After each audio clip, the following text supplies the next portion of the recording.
Shri Niranjan BC, अनुपस्थित। Shri professor Manoj Kumar Jha. शुक्रिया माननीय सभापति महोदय।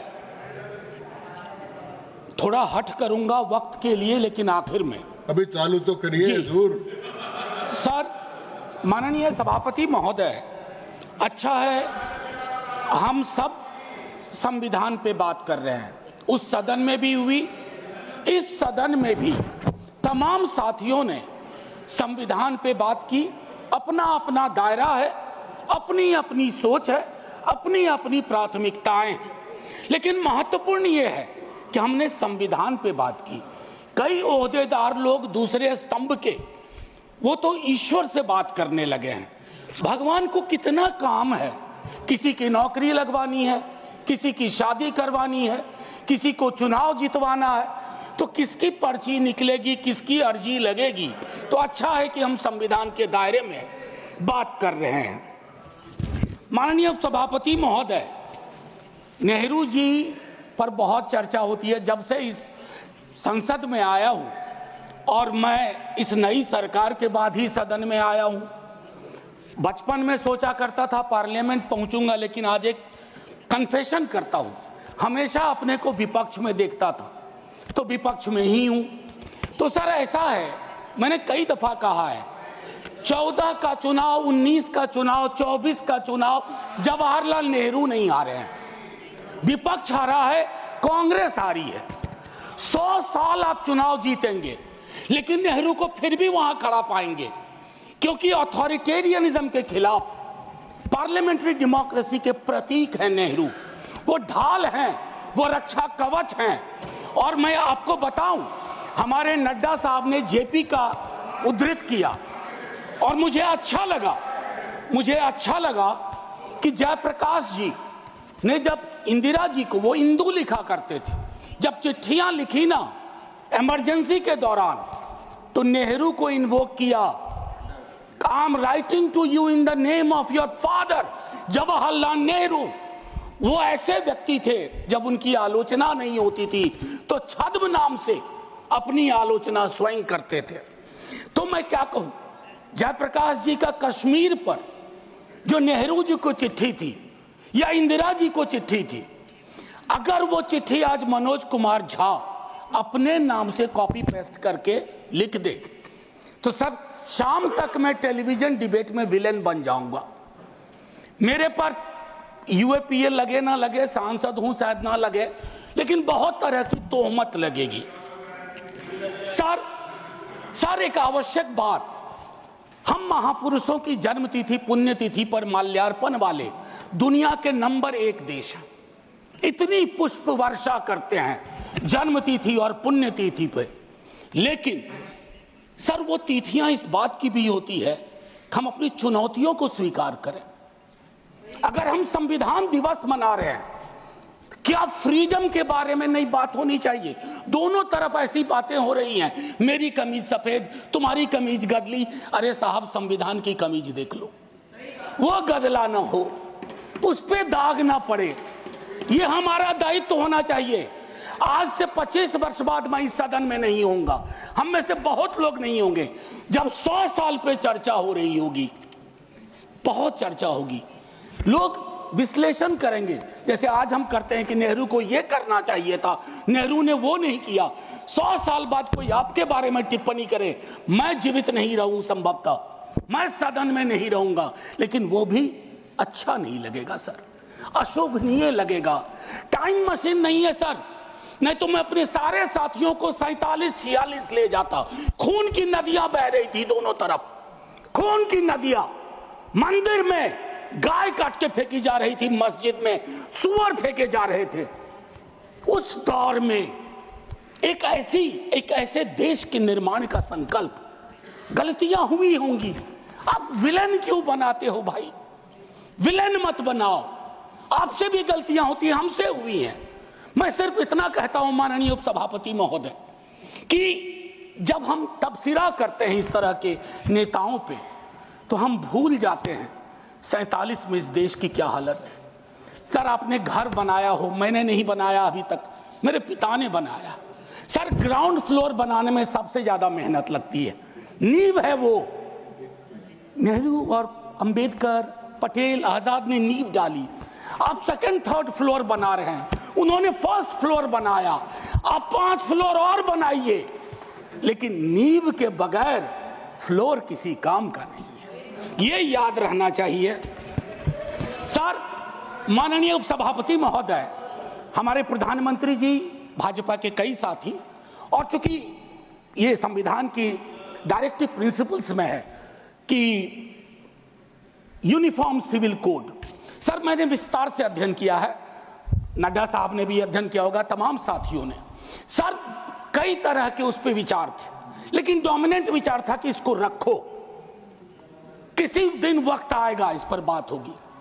सर 44 आर्टिकल जो कि ड्राफ्ट में 35 था, उससे पूर्व आर्टिकल 39 क्लॉज सी है sir, about concentration of wealth.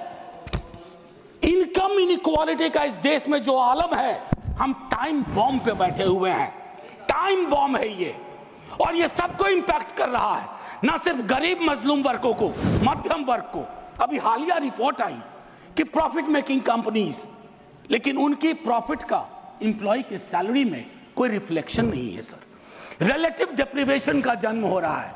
44 तक पहुंचिए यूनिफॉर्म सिविल कोड तक, लेकिन रास्ते में एक मील का पत्थर है आर्टिकल 39 सी, वहां रुकिए, ठहरिए, सोचिए कि इसको, क्योंकि अंबेडकर साहब को आप कोट कर रहे थे सोशलिज्म के बारे में कि वो कहते थे कि वो तो रचा बसा है, सेक्युलरिज्म रचा बसा, मानता हूं, लेकिन उन्होंने नेशनलाइजेशन ऑफ लैंड और इंडस्ट्री की भी बात की थी।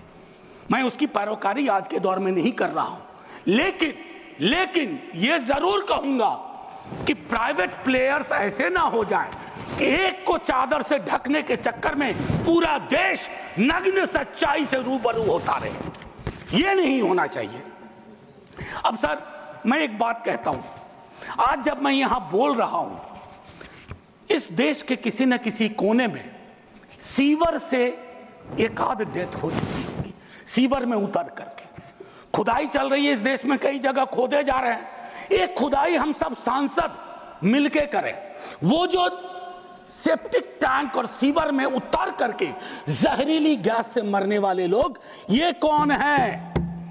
ये हम एक हैं तो सेफ हैं में नहीं आते, ये हमारे हिस्सा नहीं है, इसी समाज का हिस्सा है। हाँ, ये अव्वल बात है कि हमारी जातिगत सीढ़ी नुमा पदानुक्रम में वो नीचे आते हैं, उनके उन पर गौर थोड़ा हम कम करते हैं, ये नहीं होना चाहिए।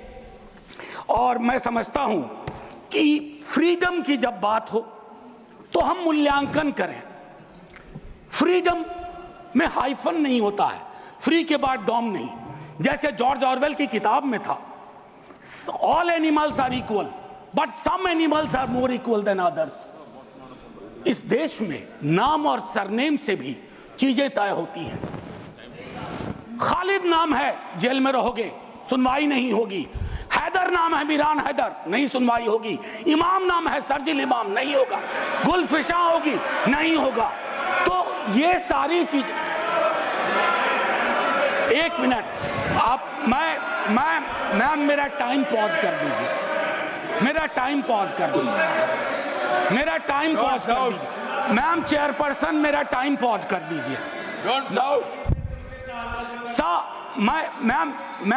मैम मैं सिर्फ इतना कहना चाहता हूं, अभी यहां बोल रहा हूं, मूलवासी बचाओ संघ मंच है छत्तीसगढ़ में, अनलॉफुल बना देते हैं आप।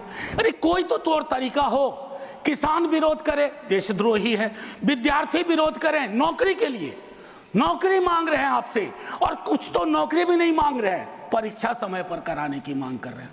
आप कह रहे हो अराजक हैं, नक्सल हैं। ये जो शब्दावली लेकर के, विशेषण लेकर के आप घूमते हैं, इससे थोड़ा बाज आइए। मैं कह रहा हूं ये टेम्पटेशन होता है जब बहुत बड़ी सत्ता होती है, 15वें वर्ष में, 11वें वर्ष में प्रवेश करते हैं, लेकिन उस टेम्पटेशन को रोकना मैच्योरिटी है। परिपक्व लीडरशिप की बात होती है। वैकल्पिक विकास की कोई मांग आपसे करेगा तो आप कहोगे नक्सली है। अब मैम चेयरपर्सन, एक और चीज कहना चाहता हूं, मैं पीड़ा साझा करता हूं बांग्लादेश में जो हो रहा है, साझा करता हूं पीड़ा। 71 के बारे में पढ़ा था, अभी देख रहा हूं।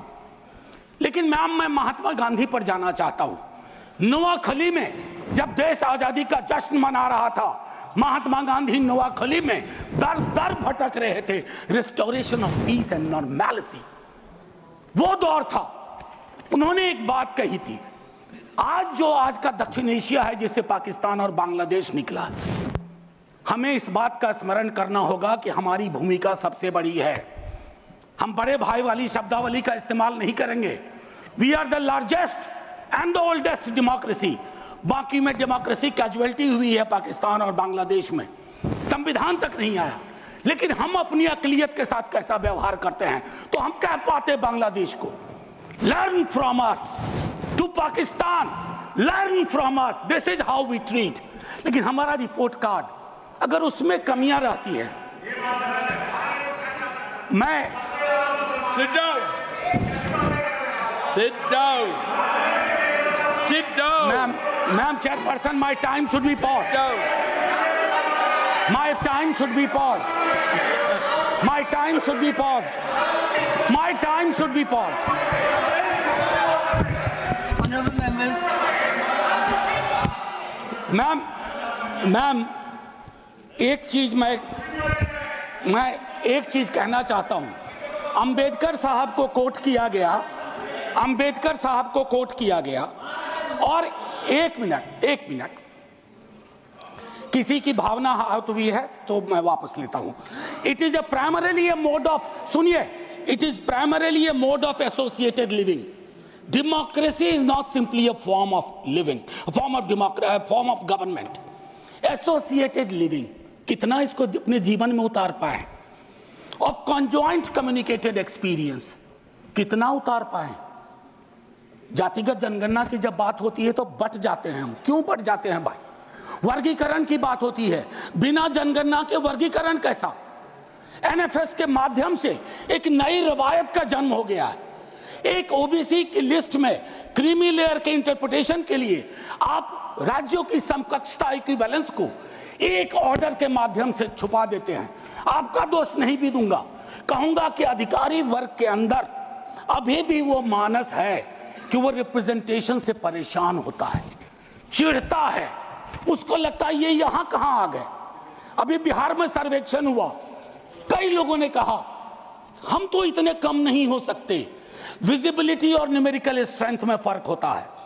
विजिबल आप इसलिए अपने को समझते हैं ज्यादा कि आप न्यायालय में हैं, आप विद्यालय में हैं, आप सड़क पे हैं, आप चौक पे हैं, आप चौराहे में हैं, तो आपको लगता हम तो बहुत, हमें कम क्यों दिखाया गया? उसके इस रिश्ते को हम सबको समझना होगा। मैम चेयरपर्सन, और जो मैंने कहा conjoint experience and associated living. Together with that, I'll take you for a minute to what Jawaharlal ji said in the beginning of objective resolution. उन्होंने कहा, और मैं हिंदी में तर्जुमा करता हूं, कि आज जब मैं यहां खड़ा हूं तो 5000 साल का अतीत मेरे सामने खड़ा है।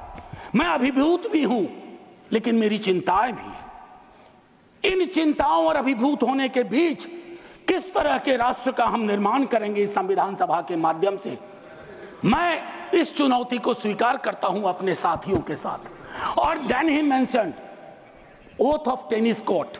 मैंने इस सदन में एक दिन कहा था कि 1789 के रेवोल्यूशन के बाद जहां से लिबर्टी, इक्वालिटी, फ्रैटर्निटी आया, जवाहरलाल जी ने कहा तब के बादशाह ने वहां कमरे बंद करवा दिए कि कॉन्स्टिट्यूएंट असेंबली नहीं बैठ सकती है।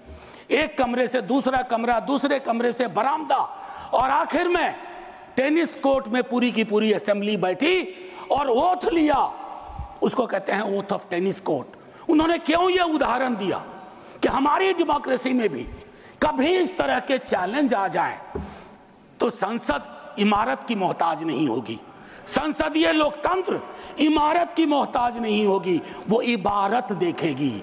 और इबारत और इमारत में फर्क है। मैम मैम आज मैंने कहा था हट करूंगा, 1.5 से 2 मिनट और चाहिए। अब मैंने कहा कि वन नेशन वन इलेक्शन की बात हो रही है, उस पर विस्तार से बोलूंगा जिस दिन अगर आया, अगर सिलेक्ट कमेटी को गया तो अलग बात है।